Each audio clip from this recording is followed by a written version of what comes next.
L'isekai, que l'on pourrait littéralement traduire comme un autre monde, est un sous-genre de fantasy, généralement japonaise, dans laquelle le personnage principal se retrouve projeté et piégé dans un univers parallèle. De manière très schématique, et pour ranger dans des petites boîtes, les petites boîtes.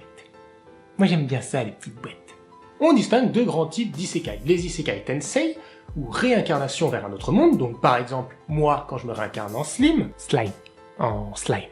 Et les isekai ten-i, par exemple, Overlord. Ces dernières années, comprenez depuis grosso modo la fin des années 2000, le genre de l'isekai a pris une place notable dans la culture geek, poussé par un certain manga tiré d'une certaine nouvelle illustrée, le fameux Sword Art Online.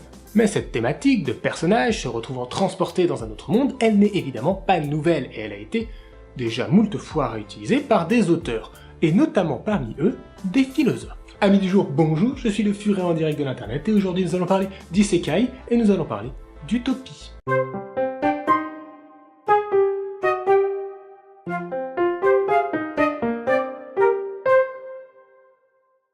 L'utopie, c'est un genre littéraire qui consiste à imaginer une société idéale, et ce, indépendamment des contraintes de la réalité. Utopie, ça vient du grec, du terme topos, qui a donné par exemple topographie, et qui signifie donc le lieu. Ce terme, on lui a ajouté le privatif U, donc étymologiquement, l'utopie, c'est un lieu qui n'existe pas vraiment. Même si le terme n'a été inventé que bien plus tard, on peut considérer que les premières utopies datent de l'Antiquité, et notamment une des plus célèbres d'entre elles, qui a été écrite par un certain Platon, et qui se nomme la République. La République, ça se présente comme un dialogue entre Socrate, donc le maître de Platon, et différents interlocuteurs tels que Glaucon et Adiamante. Tous discourent ainsi de la manière dont devrait s'organiser une société idéale. Alors, je vous passe les détails, il faudra une vidéo entière pour ne serait-ce qu'effleurer le sujet, mais en gros la société idéale, elle est dirigée par le philosophe, et elle repose sur une certaine forme de justice. Ah, et il faut aussi une communauté des biens. Les femmes, ou les enfants, par exemple.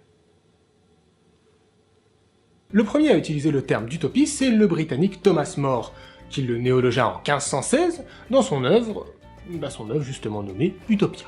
Une œuvre dont les idées, et notamment l'abolition de la propriété privée, seront reprises quelques 300 ans plus tard par un certain Karl Marx. Mais nous digressons. La République, comme Utopia, ce sont des œuvres sur la forme purement descriptive, et en cela, de prime abord, elles ne ressemblent absolument pas à des isekai.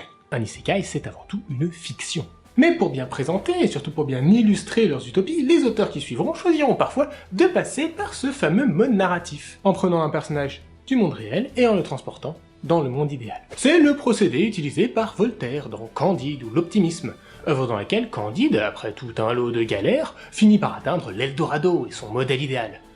Ou encore par Maupassant et ses lettres persanes, où c'est cette fois-ci un pays bien réel, la Perse, que visite le narrateur. Et en montrant une société idéale au travers des yeux d'un personnage faussement naïf, l'auteur peut ainsi la comparer avec le monde réel et en pointer les défauts. Car poser un regard critique sur la société, c'est bien là le principe de l'utopie. Qu'on se le dise, une utopie ce n'est pas une notice à appliquer à la lettre, c'est un monde idéal, théorique, fictif. Car finalement, appliquer à la lettre la théorie, dans la vie comme dans les meubles Ikea, à la fin il manque toujours une pièce.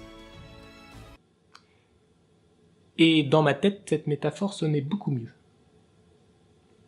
Petit aparté d'ailleurs, cette dichotomie entre réel et idéal, c'est celle qu'on retrouve dans le jeu Pokémon avec les légendaires Reshiram et Zekrom de la 5ème génération. Et ouais. Alors là par contre, un personnage se retrouvant dans un univers fictif, on est en plein dans l'isekai. Donc oui, Voltaire faisait de l'isekai.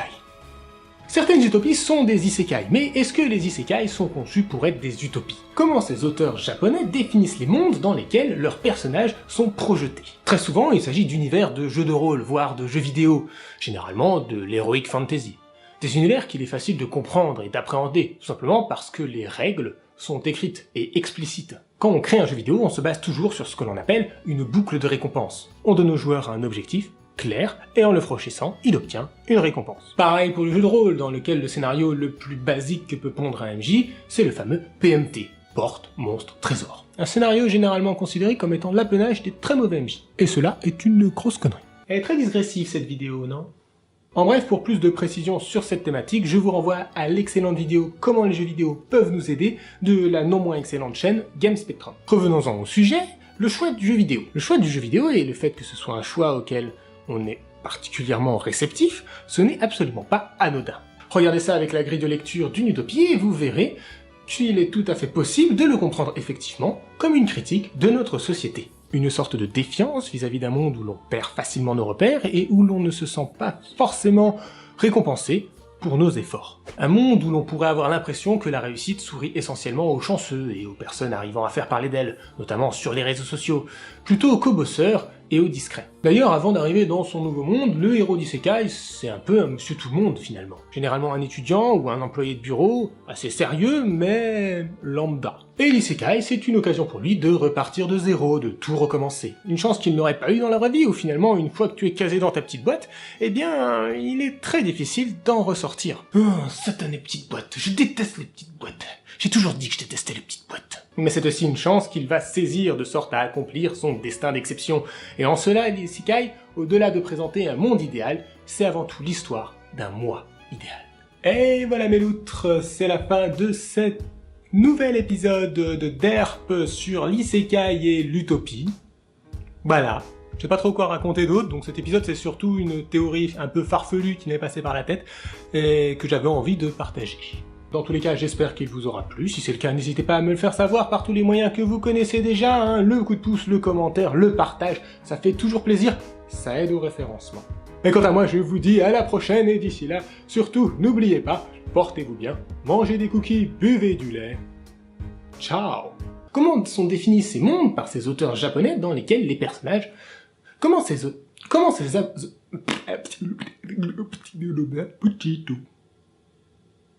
Blooper. Dans chaque chose, il y a un cœur qui bat. Sauf chez les méduses, les zombies et les avocats. Regarde au fond de toi, Internet. Tu verras, il y a aussi un enfant en toi.